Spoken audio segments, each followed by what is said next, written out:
Infinity physics ক্লাসে সকলকে স্বাগত। আজকের আমরা আলোচনা করব কুলম্বের সূত্র।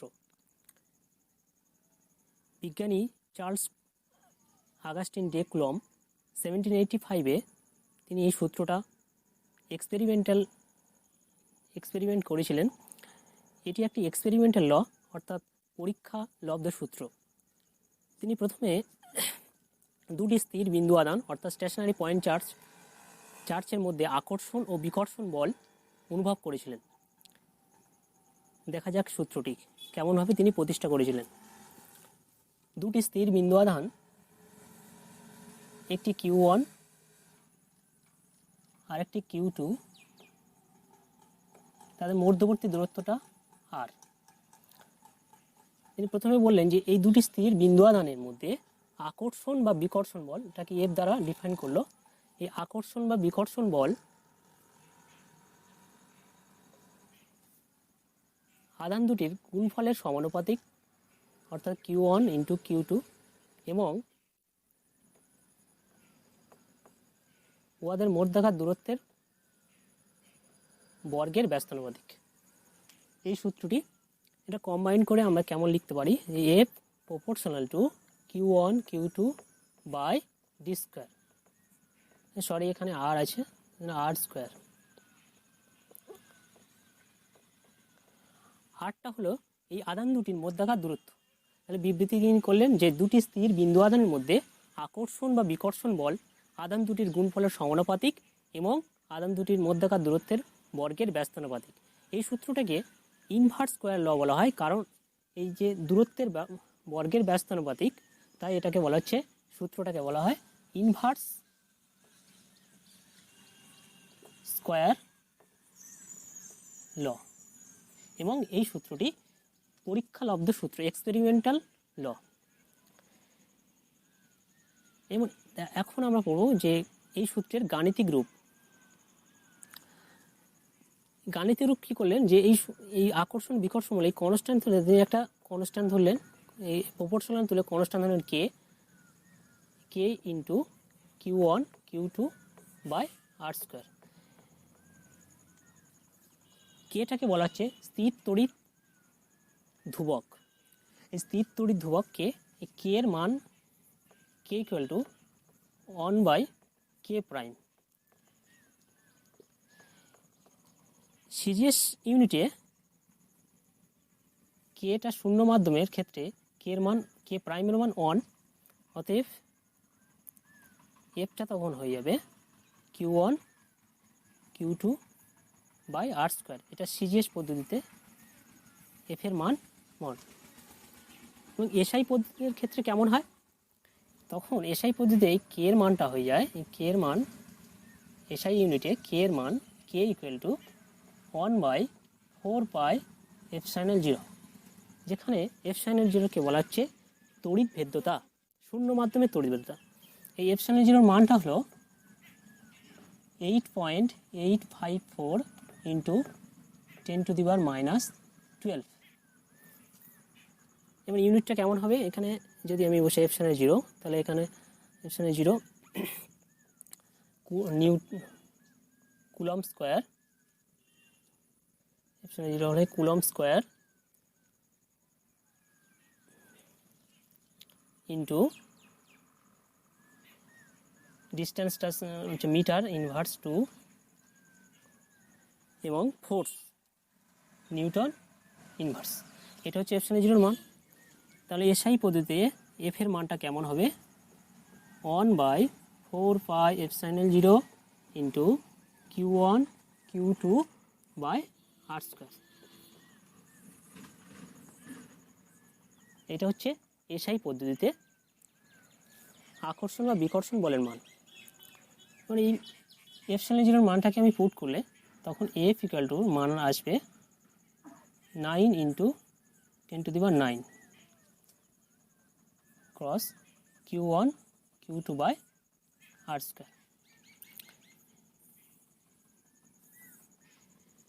এটা এসআই ও সিজিএস পদ্ধতিতে আকর্ষণ বা বিকর্ষণ বলের মান।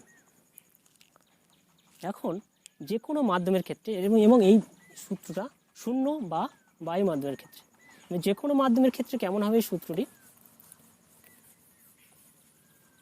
যে কোনো মাধ্যমের ক্ষেত্রে F equal to 1/4 pi epsilon into Q1 Q2 by R square.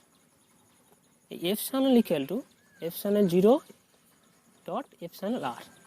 এই এপসাইলন আরটাকে বলা হচ্ছে আপেক্ষিক তড়িৎ ভেদ্যতা, মানে এপসাইলন বাই এপসাইলন 0 এর মান হলো আপেক্ষিক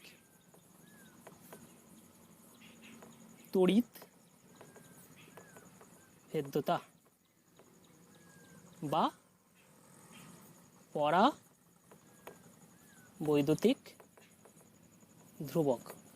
এই পরাবৈদ্যুতিক ধ্রুবক বা আপেক্ষিক তড়িৎ ভেদ্যতা বা ভেদ্যতার সংজ্ঞা আমি অন্য একটা ভিডিওতে আলোচনা করব। এই এপসাইলন 0 মান শূন্য স্থানের ক্ষেত্রে কেমন হয়, এর মান 1 হয়। শূন্য বা এয়ার মিডিয়ামের ক্ষেত্রে এর মান 1, জলের ক্ষেত্রে এর মান প্রায় 18 মতন হয় জলের ক্ষেত্রে মান। তাহলে শূন্য স্থানে যে কোনো মাধ্যমের ক্ষেত্রে কেমন হবে, যে এফ ইকুয়াল টু 1/4 পাই, আমি যদি এফ এই মানটা আমি এখানে যদি পুট করি এই সমীকরণে, তাহলে epsilon 0 into epsilon R into Q1 Q2 by R square. এবার এয়ার মিডিয়ামের ক্ষেত্রে এপসাইলন 0 মান, এপসাইলন আর এর মান 1, তাহলে সূত্রটা হয়ে গেল epsilon 0 into Q1 Q2 by R square, epsilon মান 1। এটা এয়ার মিডিয়ামের ক্ষেত্রে এসআই পদ্ধতিতে এর মান হয়ে গেল, যা এর সঙ্গে ইকুইভ্যালেন্ট। এখন এই কুলমের সূত্র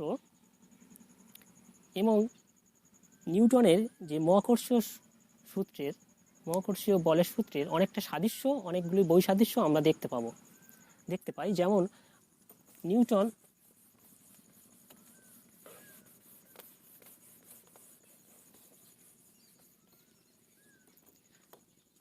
মহাকর্ষীয় বলের সূত্রটা কেমন ছিল, বিজ্ঞানী নিউটন তিনি বললেন যে দুটি স্থির ভর, এখানে একটা ভর ছিল, এখানে একটা ভর ছিল m2, মহাকর্ষের দুটি বস্তুকণার মধ্যে ভরের মধ্যে দূরত্ব যদি d হয়, তাহলে ফোর্সটা শুধুমাত্র আকর্ষণ বল এখানে ক্রিয়া করেছিল proportional to m1 m2 by d square, অর্থাৎ f সমান এখানে g গ্র্যাভিটেশনাল কনস্ট্যান্ট ধরেছিল মহাকর্ষীয় বল ধ্রুবক m1 m2 by d square. আর আমরা এখন পড়লাম কুলম্বের সূত্রটা কি, যে f সমান k into m1 m2 by R square. দেখো এখানে দুটো সূত্র কি, Q1 Q2 by R square. এখানে আধান দুটির গুণফলের সমানুপাতিক, তেমনি এখানে ভর দুটির গুণফলের সমানুপাতিক, এবং উভয় সূত্র একটা সরলরেখা বরাবর ক্রিয়াশীল করছে। মানে এখানে ভর দুটি সরলরেখা বরাবর একটা নির্দিষ্ট সরলরেখা বরাবর ক্রিয়াশীল, এখানে যে বলটা আধান দুটি একটি নির্দিষ্ট সরলরেখা বরাবর ক্রিয়াশীল, এটি একটি সাদৃশ্য। এবং দুটি বল, এখানে মহাকর্ষ বল এবং কুলম্ব বল, দুটি বল দ্বিবস্তু পারস্পরিক ক্রিয়া। এই দুটো হলো মেন সাদৃশ্য। এবং বৈসাদৃশ্যগুলো কি কি, প্রথমত বৈসাদৃশ্যগুলো আমি বলতে পারি যে কুলম্ব বল একটি শক্তিশালী বল, এবং এই বল দু ধরনের হয়, যেহেতু দুটি সমজাতীয় কণা হতে পারে, দুটি বিজাতীয় কণা হতে পারে, অর্থাৎ দুটি পজিটিভ আধান দুটি নেগেটিভ আধান বা একটি পজিটিভ একটি নেগেটিভ আধানের মধ্যে কুলম্বের সূত্রটি প্রযোজ্য হয়েছে, এবং দুটি স্থির বিন্দু আধান ছিল। তাই এখানে দু ধরনের বল ক্রিয়া হলে আকর্ষণ বল এবং বিকর্ষণ বল। দুটি যদি বিজাতীয় রাশি আধান যদি হয়, তাহলে সেখানে আকর্ষণ বল দেখা দিয়েছিল, অ্যাট্রাকশন ফোর্স ছিল, এবং দুটি সমজাতীয় আধানের মধ্যে রিপালসিভ ফোর্স আমরা দেখতে পাই। কিন্তু মহাকর্ষ বলের ক্ষেত্রে কেমন হয়, মহাকর্ষ বল শুধুমাত্র আকর্ষণ বল। এবং আরেকটি মেন বৈসাদৃশ্য হলো যে মহাকর্ষ বলটি যে মাধ্যমের সংশ্লিষ্ট মাধ্যম নিরপেক্ষ, কিন্তু এখানে যে কুলম্ব বলটি মাধ্যমের সংশ্লিষ্ট মাধ্যমের প্রকৃতির উপরে নির্ভরশীল। এবং এই কুলম্ব বলের কতগুলি বৈশিষ্ট্য কি? কুলম্ব বল একটি সেন্ট্রাল ফোর্স এবং এটাকে কনজারভেটিভ ফোর্স বলা হয়, কারণ দুটি আধান দুটি সংযোগকারী সরলরেখা বরাবর ক্রিয়াশীল, তাই এটা কনজারভেটিভ বা সংরক্ষী বল বলা হয়। আরেকটি বৈশিষ্ট্য হলো যে কুলম্ব বল দুটির দ্বারা যে কৃতকার্য সম্পূর্ণ হয়, সেই কৃতকার্যটা পথের উপর নির্ভরশীল, অর্থাৎ work done is independent on path, আধান পথের উপর নির্ভরশীল নয়। এই হলো কুলম্ব বলের বৈশিষ্ট্য। এখন দ্বাদশ শ্রেণীর জন্য আমরা এই কুলম্ব বলের ভেক্টর রূপটি কেমন হয় তা দেখে নেব।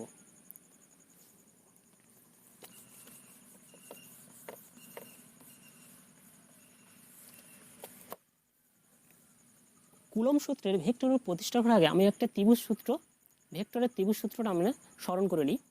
যে ভেক্টরের ত্রিভুজ সূত্র ছিল কি, যে দুটি এরকম একটা ত্রিভুজের যদি এখানে ও বিন্দু, এটা এ, এটা বি যদি হয়, কমানুসারে গৃহীত বাহু, যদি একটা এ ভেক্টর যদি হয়, এটা যদি বি ভেক্টর হয়, এটা সি ভেক্টর, তাহলে ছিল যে কমানুসারে গৃহীত দুটি বাহু যদি দুটি ভেক্টরের মান ও দিক নির্দেশ করে, তাহলে বিপরীতক্রমে গৃহীত ওই বাহুটির যে ভেক্টরটি হবে সেই অপর দুটি ভেক্টর দুটির লব্ধির সমান হবে। অর্থাৎ OA vector plus AB vector সমান ওসি ভেক্টর। অর্থাৎ কমানুসারে গৃহীত এই দুটি বাহু কমানুসারে গৃহীত A vector plus B vector সমান সি ভেক্টর। এটা ছিল ভেক্টরের ত্রিভুজ সূত্র। এই সূত্রটা কুলম্বের গাণিতিক রূপ, ভেক্টর রূপ প্রতিষ্ঠা করতে গেলে আমাদের কাজে লাগবে। ভেক্টর রূপটা আমি ধরে নিলাম যে একটা 3D প্লেনে এক্স, এটা ওয়াই, জেড।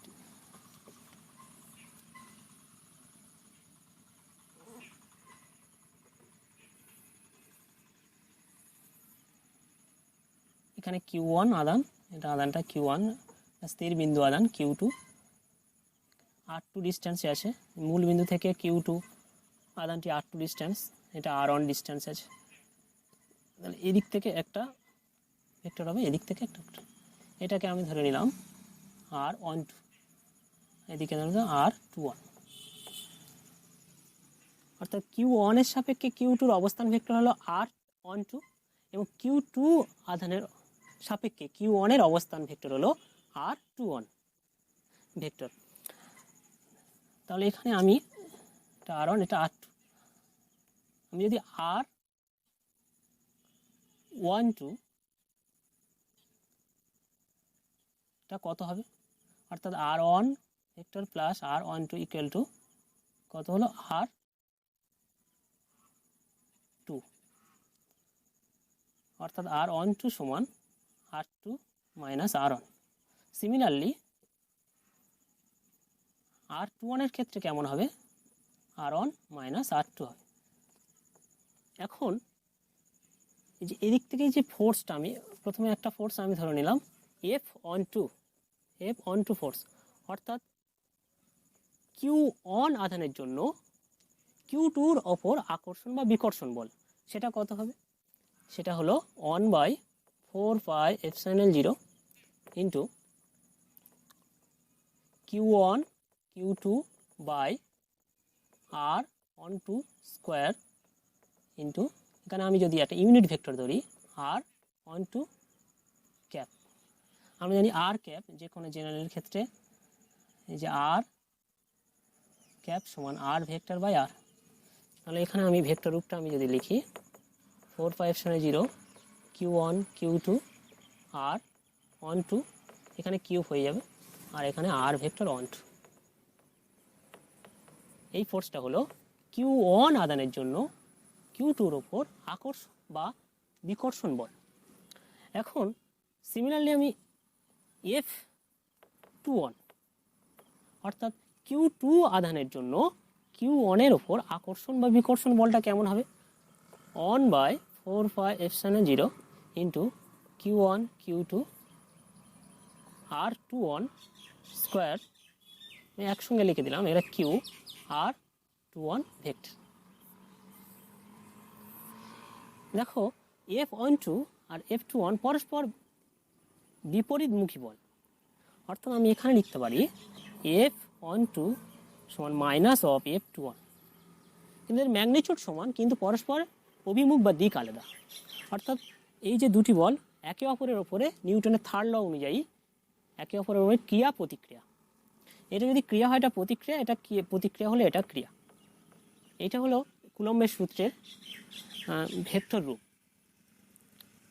এখন এই কুলম্বের সূত্র থেকে কুলম্বের সংজ্ঞা অর্থাৎ আধানের একক কুলম্বের সংজ্ঞাটা আমি কেমনভাবে এসছে সেটা দেখাবো।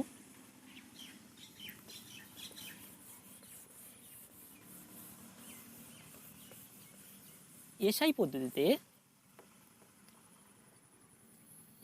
আমরা শিখলাম যে F equal to 1 by 4 pi epsilon 0 into Q1 Q2 by R square in air মিডিয়ামের ক্ষেত্রে এটা ছিল, এই ফোর্সটা অ্যাপ্লাই ছিল। তাহলে এর মানটা আমি আগে নির্ণয় করেছি 9 into 10 to the power 9 Newton.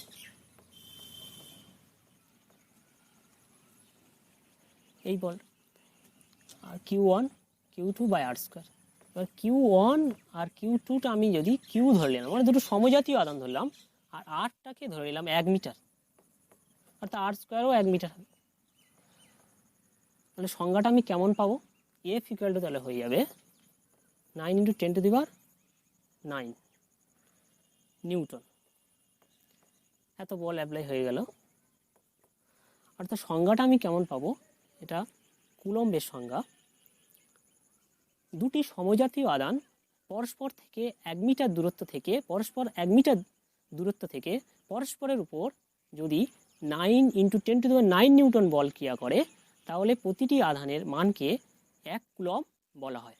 R 1 coulomb সমান কেমন? 1 কুলম্ব সমান কত স্ট্যাট কুলম্ব? আমি আগে স্ট্যাট কুলম্বের সংজ্ঞাটা পড়ি। স্ট্যাট কুলম্ব বা ESU charge, electrostatic unit charge, এটা কেমন এসছে? তাহলে আমি সূত্র শিখেছিলাম কি এফ সমান সিজিএস ইউনিটে এফ সমান কেমন পেয়েছিলাম যে Q1 Q2 by R square. তাহলে Q1 Q2টা আমি সমজাতীয় আধান ধরলাম, কিউ ধরে নিলাম। তাহলে আর এর মানটা আমি 1 সেমি ধরি, তাহলে এফ এর মানটা হবে 1 নিউটন, 1 ডাইন। এখানটাতে আমি একটা সংজ্ঞা পাচ্ছি, স্ট্যাট কুলম্বের সংজ্ঞা কি? দুটি সমজাতীয় আধান পরস্পর থেকে 1 সেমি দূরত্ব থাকলে এবং তাদের মধ্যে একে অপরের মধ্যে 1 ডাইন বল যদি ক্রিয়া করে, তাহলে ওর মধ্যে প্রতিটি বিন্দু আধানের মানকে বলা হয় স্ট্যাট কুলম্ব বা 1 স্ট্যাট কুলম্ব বা ইএসইউ চার্জ। এই ইএসইউ চার্জ এবং কুলম্ব এই দুটোর মধ্যে সংজ্ঞা সম্পর্কটা কেমন হবে? আমরা জানি 1 into 6 10 to the power minus 19 এত কুলম্ব সমান ইএসইউ চার্জটা কেমন ছিল? 4.8 into 10 to the power minus 10 ESU charge বা স্ট্যাট কুলম্ব, এত কুলম্ব সমান। তাহলে 1 কুলম্ব সমান কত হবে? 1 কুলম্ব সমান 4.8 into 10 to the power minus 10 by 1.6 into 10 to the power minus 9। এটা যদি আমি ভাগ করি 3 into 10 to the power 9 ESU charge বা স্ট্যাট কুলম্ব। 1 কুলম্ব সমান 3 into 10 to the power 9 ESU charge বা স্ট্যাট কুলম্ব। এখান থেকে আমি এটা পেতে পারি।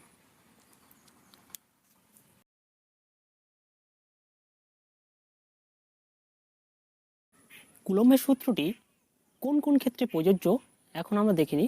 এই কুলম্বের সূত্র দুটি প্রথমে মনে রাখতে হবে যে এই আধান দুটি স্থির বিন্দু আধান হতে হবে,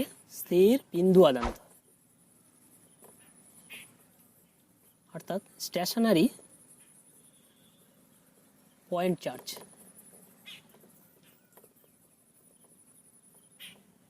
আধান দুটি স্থির বিন্দু আধান হতে হবে, দুটি সমজাতীয় আধান হতে পারে এবং বিজাতীয় আধান হতে পারে, অর্থাৎ দুটি পজিটিভ দুটো নেগেটিভ বা একটি পজিটিভ একটি নেগেটিভ আধান হতে পারে। কিন্তু স্থির বিন্দু আধান হতে হবে এবং এই আর এর মানটা সর্বাধিক কত হতে পারে এবং সর্বনিম্ন কত হতে পারে। আরটা greater or equal to 10⁻⁻15 metre, অর্থাৎ একটা নিউক্লিয়াসের ব্যাসার্ধ, অর্থাৎ এটা 15 মানে 1 ফার্মি থেকে বড় অথবা সমান হতে হবে। এর থেকে যদি কম ডিস্টেন্স হয় তাহলে এই সূত্রটি প্রযোজ্য হবে না। অর্থাৎ নিউক্লিয়াসের ব্যাসার্ধ 1 ফার্মি, এই আর এর মানটা 10⁻⁻15 মিটার থেকে কয়েক কিলোমিটার হতে পারে, মানে ফিউ কিমি হতে পারে।